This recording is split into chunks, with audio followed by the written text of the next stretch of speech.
വളരെ സിമ്പിളായിട്ടുള്ള diet and റെജിമൻ, നിങ്ങളുടെ റെഗുലറായിട്ടുള്ള എക്സസൈസ് പ്ലസ് നിങ്ങളുടെ ഭക്ഷണ രീതിയിൽ ശ്രദ്ധിക്കുകയാണെങ്കിൽ നിങ്ങൾക്ക് മരുന്നുകളില്ലാതെ മുന്നോട്ട് പോകാം.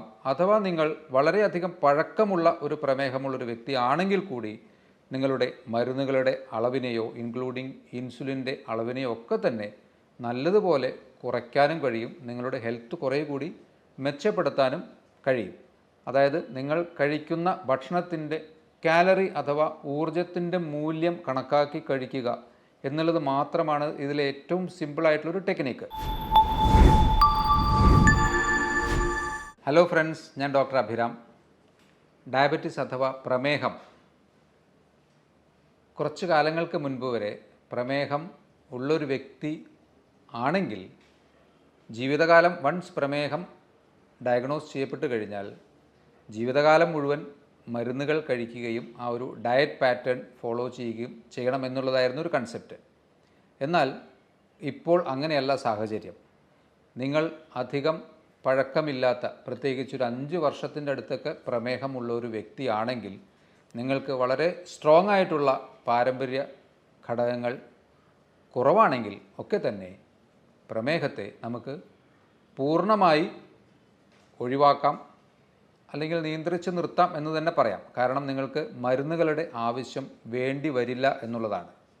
പക്ഷേ അതിന് നിങ്ങൾ വ്യക്തമായ ഒരു സ്വന്തം ഹെൽത്തിനെ പറ്റി ധാരണയുള്ള ഒരു വ്യക്തിയും ഹെൽത്ത് ഇൻടാക്റ്റ് ആയിരിക്കണം എന്ന ധാരണയുള്ള ഒരു വ്യക്തി ആണെങ്കിൽ കൂടിയാണ് ഈ ഒരു മെത്തേഡ് വർക്കൗട്ട് ആവുക. വളരെ സിമ്പിളായിട്ടുള്ള ഡയറ്റ് ആൻഡ് റെജിമൻ, നിങ്ങളുടെ റെഗുലറായിട്ടുള്ള എക്സസൈസ് പ്ലസ് നിങ്ങളുടെ ഭക്ഷണ രീതിയിൽ ശ്രദ്ധിക്കുകയാണെങ്കിൽ നിങ്ങൾക്ക് മരുന്നുകളില്ലാതെ മുന്നോട്ട് പോകാം. അഥവാ നിങ്ങൾ വളരെയധികം പഴക്കമുള്ള ഒരു പ്രമേഹമുള്ളൊരു വ്യക്തിയാണെങ്കിൽ കൂടി നിങ്ങളുടെ മരുന്നുകളുടെ അളവിനെയോ ഇൻക്ലൂഡിങ് ഇൻസുലിൻ്റെ അളവിനെയോ ഒക്കെ തന്നെ നല്ലതുപോലെ കുറയ്ക്കാനും കഴിയും. നിങ്ങളുടെ ഹെൽത്ത് കുറേ കൂടി മെച്ചപ്പെടുത്താനും കഴിയും. സാധാരണ ടൈപ്പ് 2 ഡയബറ്റീസിനെ പറ്റിയാണ് ഞാൻ ഇത്രയും കാര്യങ്ങൾ പറഞ്ഞത്. കാരണങ്ങളെ ആസ്പദമാക്കി പ്രധാനമായും 3 തരത്തിലാണ് പ്രമേഹം പറയാറുള്ളത്. ഒന്ന്, ടൈപ്പ് 1 ഡയബറ്റീസ്. ഇവിടെ പ്രമേഹത്തിൻ്റെ അടിസ്ഥാന കാരണമായ ഇൻസുലിൻ എന്ന ഒരു ഹോർമോൺ തീരെ ഉൽപ്പാദിപ്പിക്കാൻ ശരീരത്തിന് കഴിയുന്നില്ല. ഇത് കൂടുതലും ഓട്ടോ ഇമ്മ്യൂൺ ടെൻഡൻസിയായും ചെറുപ്പം മുതലേ കാണുന്ന ഒരു പ്രമേഹവുമായിട്ടാണ് ടൈപ്പ് 1 ഡയബറ്റീസ് കാണാറുള്ളത്. രണ്ടാമത്തത് ടൈപ്പ് 2 ഡയബറ്റീസ് ആണ്. ഈ ടൈപ്പ് 2 ഡയബറ്റീസ് ആണ് ഏകദേശം 90% പ്രമേഹ രോഗികൾക്കും ഉള്ളത്. അപ്പോൾ അത് തന്നെയാണ് ഏറ്റവും മേജറായിട്ടുള്ള ഒരു കൺസേൺ. ആ ടൈപ്പ് 2 ഡയബറ്റീസ് തന്നെയാണ് മേജർ കൺസേൺ.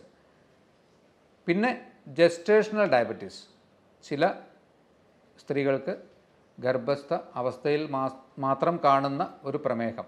അത് നിങ്ങൾക്ക് പാരമ്പര്യ ഘടകങ്ങൾ ഉണ്ടെങ്കിൽ ചിലർക്കത് പിന്നീട് ലൈഫിൽ കണ്ടിന്യൂ ചെയ്യുന്നു പോകുന്നതായിട്ടും ചിലവർക്ക് ആ പ്രസവത്തോടു കൂടി തന്നെ അത് മാറുന്നതായിട്ടുമാണ് കാണാറുള്ളത്.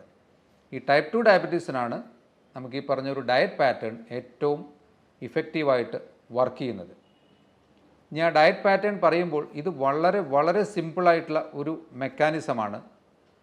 അതായത് നിങ്ങൾ കഴിക്കുന്ന ഭക്ഷണത്തിൻ്റെ കാലറി അഥവാ ഊർജത്തിൻ്റെ മൂല്യം കണക്കാക്കി കഴിക്കുക എന്നുള്ളത് മാത്രമാണ് ഇതിലെ ഏറ്റവും സിമ്പിളായിട്ടുള്ളൊരു ടെക്നിക്ക്. അറിഞ്ഞും അറിയാതെയും നിങ്ങൾ പലപ്പോഴായി ശരീരത്തിലെത്തിക്കുന്ന ഊർജത്തിൻ്റെ അളവ് വളരെ കൂടുതലായിരിക്കും. ഒരു ഭക്ഷണം കഴിച്ചു കഴിഞ്ഞാൽ അതിൽ നിന്ന് ശരീരത്തിലേക്ക് റിലീസാവുന്ന ഗ്ലൂക്കോസിനെ അബ്സോർബ് ചെയ്യാൻ, കോശങ്ങൾക്ക് ഉപയോഗിക്കാൻ വേണ്ടിയിട്ടാണ് ഇൻസുലിൻ എന്ന ഒരു ഹോർമോൺ ഉൽപ്പാദിപ്പിക്കപ്പെടുന്നത്. അപ്പോൾ പ്രമേഹത്തിൽ ആ ടൈപ്പ് 2 ഡയബറ്റീസിൽ ഒന്നുകിൽ ആ ഇൻസുലിൻ്റെ പ്രൊഡക്ഷൻ വളരെ കുറവായിരിക്കും, അല്ലെങ്കിൽ ഉൽപ്പാദിപ്പിച്ച ആ ഇൻസുലിനെ വേണ്ട രീതിയിൽ ശരീരത്തിലെ കോശങ്ങൾക്ക് വലിച്ചെടുക്കാൻ കഴിയുകയില്ല. അതിന് ഇൻസുലിൻ റെസിസ്റ്റൻസ് എന്നാണ് പറയുന്നത്. ഇതാണ് അതിൻ്റെ അടിസ്ഥാന പ്രശ്നം. അപ്പോൾ നമ്മൾ എന്ത് ചെയ്യണം? ശരീരത്തിന് ആവശ്യമുള്ള വളരെ മിതമായ രീതിയിലുള്ള ഷുഗർ ഉൾപ്പെട്ട ഭക്ഷണങ്ങൾ, അതായത് അന്നജം ഉൾപ്പെട്ട ഭക്ഷണങ്ങൾ ശരീരത്തിലേക്ക് എത്തിക്കുക. അങ്ങനെ ചിന്തിക്കുമ്പോൾ ഏറ്റവും ആദ്യം ചെയ്യേണ്ടത് അന്നജത്തിൻ്റെ അളവ് മാക്സിമം കുറയ്ക്കുക എന്നുള്ളതാണ്. വളരെ സിമ്പിളായിട്ടുള്ള ഒരു കാര്യം പറയാം. നിങ്ങൾ ഒരു 100 ഗ്രാം ചോറ്, പ്രത്യേകിച്ച് റിഫൈൻഡ് ആയിട്ടുള്ള പോളിഷ്ഡ് റൈസ് ഉപയോഗിച്ചിട്ടുള്ള ചോറാണ് കഴിക്കുന്നതെങ്കിൽ ഒരു 100 ഗ്രാം അരിയിൽ നിന്ന് ഏകദേശം 50 മുതൽ 70 ഗ്രാം വരെ കാർബോഹൈഡ്രേറ്റ് അഥവാ അന്നജം, അതാണ് ഗ്ലൂക്കോസിൻ്റെ ഫോം, നിങ്ങളുടെ ശരീരത്തിലെത്തും. എന്നാൽ ഇതേ 100 ഗ്രാം പച്ചക്കറി വെജിറ്റബിൾസ് ആണ് നിങ്ങൾ കഴിക്കുന്നതെങ്കിൽ അതിൽ നിന്ന് നിങ്ങളുടെ ശരീരത്തിലെത്തുക ആവറേജ് ഒരു 5 മുതൽ 8 ഗ്രാം അന്നജമാണ്.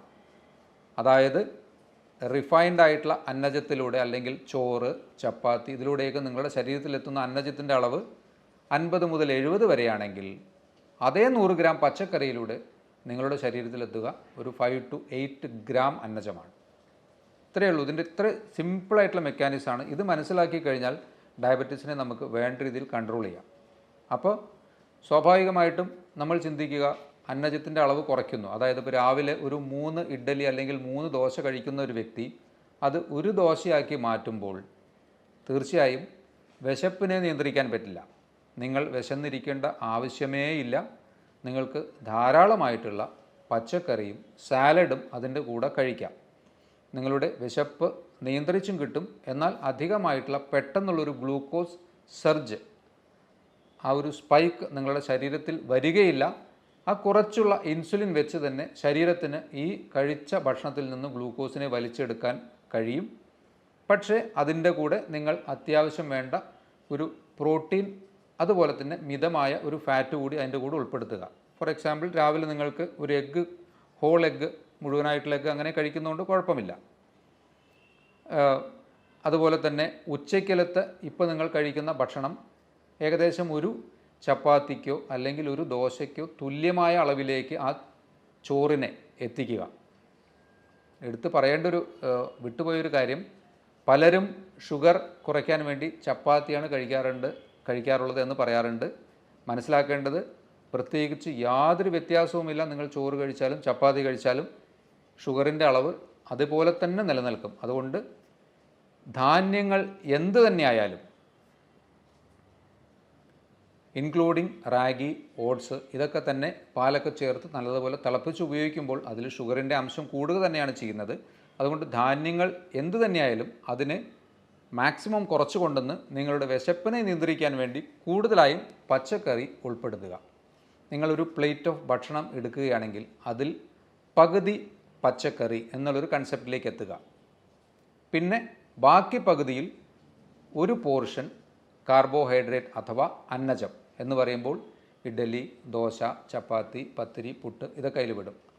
ഫുൾ പ്ലേറ്റിൻ്റെ 1/4 ഭാഗം അന്നജം, അരഭാഗം പച്ചക്കറി, ബാക്കി 1/4 ഭാഗം പ്രോട്ടീൻ ആൻഡ് ഫാറ്റ്.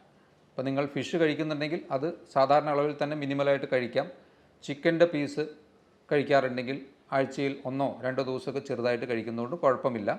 പക്ഷേ അത് ഫ്രൈഡ് ഐറ്റംസ് മാക്സിമം ഒഴിവാക്കി ശീലിക്കുന്നതാണ് നല്ലത്. അങ്ങനെ ഫാറ്റിനെ നമ്മൾ ലിമിറ്റ് ചെയ്യാൻ പഠിക്കണം. അതുപോലെ തന്നെ സാച്ചുറേറ്റഡ് ഫാറ്റ് പോലെയുള്ളതും ട്രാൻസ് ഫാറ്റ് പോലെയുള്ളതും മാക്സിമം ഒഴിവാക്കുകയും വേണം. അപ്പോൾ എല്ലാം കൂടി യോജിപ്പിച്ച് പറയുമ്പോൾ ആ പ്ലേറ്റിൽ പകുതി ഭാഗം പച്ചക്കറി, ബാക്കി പകുതിയിൽ 1/4 ഭാഗം അന്നജം, ബാക്കി 1/4 ഭാഗം പ്രോട്ടീൻ ആൻഡ് ഫാറ്റ്. പ്രോട്ടീൻ കുറയാൻ പാടില്ല, കാരണം അത് ആ സമീകൃതമായ രീതിയിൽ തന്നെ കഴിക്കണം. അപ്പോൾ നിങ്ങൾക്ക് മധുര പലഹാരങ്ങളൊക്കെ കഴിക്കാമോ എന്നുള്ളൊരു ചോദ്യം വരികയാണെങ്കിൽ കഴിക്കണ്ട എന്ന് തന്നെയാണ്. അതായത് റിഫൈൻഡ് ഷുഗർ, ഞാനിപ്പോൾ നേരത്തെ പറഞ്ഞു 100 ഗ്രാം ചോറിൽ ഏകദേശം 50 മുതൽ 70 ഗ്രാമാണ് അന്നജമെങ്കിൽ 100 ഗ്രാം പഞ്ചസാരയിൽ 100 ഗ്രാമും കാലറി തന്നെയാണ്. അതിലൊന്നും ഒഴിവാക്കാനില്ല. ആ 100 ഗ്രാമും ഊർജ്ജം തന്നെയാണ്. അതുകൊണ്ട് പഞ്ചസാര കംപ്ലീറ്റ് കട്ട് ചെയ്യുന്നത് തന്നെയാണ് നല്ലത്. ഫ്രൂട്ട്സ് കഴിക്കാമോ എന്നുള്ളത് അടുത്ത ഒരു ചോദ്യമാണ്. നിങ്ങൾക്ക് വളരെ മിതമായി കഴിക്കാവുന്ന ഫ്രൂട്ട്സാണ് ഓറഞ്ച്, ആപ്പിൾ, സബർജില്ലി പോലെയുള്ള ഫ്രൂട്ട്സ്, അതുപോലെ പേരയ്ക്ക. ഇതെല്ലാം പേരയ്ക്കൊക്കെ ആകുമ്പോൾ അധികം പഴുക്കാത്തത് കഴിക്കുക. അതായത് ജസ്റ്റ് പഴുത്ത് നമുക്ക് കഴിക്കാൻ പാകത്തിലുള്ള ഒരു നേന്ത്രപ്പഴത്തിൽ ഉള്ള ഷുഗറിൻ്റെ ചിലപ്പോൾ ഏകദേശം പകുതിയോ അല്ലെങ്കിൽ അതിൻ്റെ ഇരട്ടിയോ ഷുഗർ നല്ലതുപോലെ പഴുത്തൊരു കറുപ്പ് കളറിലേക്ക് വരുന്ന നേന്ത്രപ്പഴത്തിലുണ്ടാകും. അതുകൊണ്ട് പഴങ്ങൾ കഴിക്കുമ്പോൾ നിങ്ങൾ തീർച്ചയായും അധികം പഴുക്കാത്ത പഴങ്ങൾ, അതായത് കഴിക്കാൻ ജസ്റ്റ് പാകത്തിനുള്ള പഴങ്ങൾ കഴിക്കുക. അതും ഡെയിലി 1 അല്ലെങ്കിൽ മാക്സിമം 2ലേക്ക് ലിമിറ്റ് ചെയ്യാനും പഠിക്കണം. ഇത്രയും ചെയ്യുക. അതിൻ്റെ കൂടെ നിങ്ങൾ കൃത്യമായിട്ടുള്ള എക്സസൈസും ചെയ്യുക. തീർച്ചയായിട്ടും നിങ്ങളുടെ ഷുഗർ നോർമൽ ലെവലിലേക്ക് എത്തുമെന്നുള്ളത് തന്നെയാണ്. ചിലപ്പോൾ വളരെ മിനിമലായിട്ടുള്ള മെഡിസിൻസിൻ്റെ ആവശ്യം വേണ്ടി വന്നേക്കാം. എന്നാൽ നല്ലൊരു ശതമാനം ആൾക്കാരിലും അവർ മനസ്സ് സജ്ജമാക്കി ഈ ഷുഗറിനെ ഒഴിവാക്കാമെന്നുള്ളൊരു ചിന്തയോടുകൂടി ഇറങ്ങുന്നവരാണെങ്കിൽ തീർച്ചയായിട്ടും നിങ്ങളുടെ ഷുഗർ നോർമൽ ലെവലിലേക്ക് എത്തും. പക്ഷേ ഈ ഒരു പാറ്റേൺ നിങ്ങൾ തുടർച്ചയായി കണ്ടിന്യൂ ചെയ്യണം. റെഗുലറായിട്ടുള്ള എക്സസൈസ് കിട്ടണം, കൃത്യമായിട്ടുള്ള ഉറക്കം കിട്ടണം, അധികം സ്ട്രെസ്സ് വരാതെയും നോക്കണം. ഇത്രയും കാര്യങ്ങൾ ചെയ്യുകയാണെങ്കിൽ ഷുഗറിനെ നിയന്ത്രിച്ച് നിർത്താൻ പറ്റും. ഇതിലൊരു കാര്യം കൂടി എടുത്തു പറയാനുള്ളത്, നിങ്ങൾ ഓൾറെഡി ഷുഗറിൻ്റെ മെഡിസിൻസ് കഴിച്ചുകൊണ്ടിരിക്കുന്ന ഒരു വ്യക്തിയാണെങ്കിൽ ഇത്തരത്തിലുള്ളൊരു ഡയറ്റ് പാറ്റേണിലേക്ക് പോകുമ്പോൾ ഡോക്ടറുടെ നിർദ്ദേശം കൂടി സ്വീകരിക്കുക. കാരണം ചിലപ്പോൾ അത് ഡ്രാസ്റ്റിക് ആയിട്ടുള്ള പെട്ടെന്നുള്ള ഷുഗർ ഡ്രോപ്സ് നിങ്ങളുടെ ശരീരത്തിൽ വരുത്താൻ സാധ്യതയുണ്ട്. അപ്പോൾ ആ മരുന്നുകളുടെ അളവ് കൂടുതലാണെങ്കിൽ ഷുഗർ കുറയുന്ന ഹൈപ്പോഗ്ലൈസീമിയ എന്നൊരവസ്ഥയിലേക്കും പോകാൻ സാധ്യതയുണ്ട്. അപ്പോൾ ടൈപ്പ് 2 ഡയബറ്റീസിനെ എങ്ങനെ ഫലപ്രദമായി നിയന്ത്രിക്കാം എന്നുള്ളതാണ് ഇപ്പോൾ ഇതുവരെ പറഞ്ഞത്. ഈ ഒരു മെത്തേഡ് നിങ്ങൾ ട്രൈ ചെയ്ത് നോക്കൂ. തീർച്ചയായിട്ടും നിങ്ങൾക്ക് അതിൻ്റേതായിട്ടുള്ള ഗുണം കിട്ടും. ഇതുപോലുള്ള മറ്റൊരു ഹെൽത്ത് ടോപ്പിക്കുമായി വീണ്ടും കാണാം. ബൈ.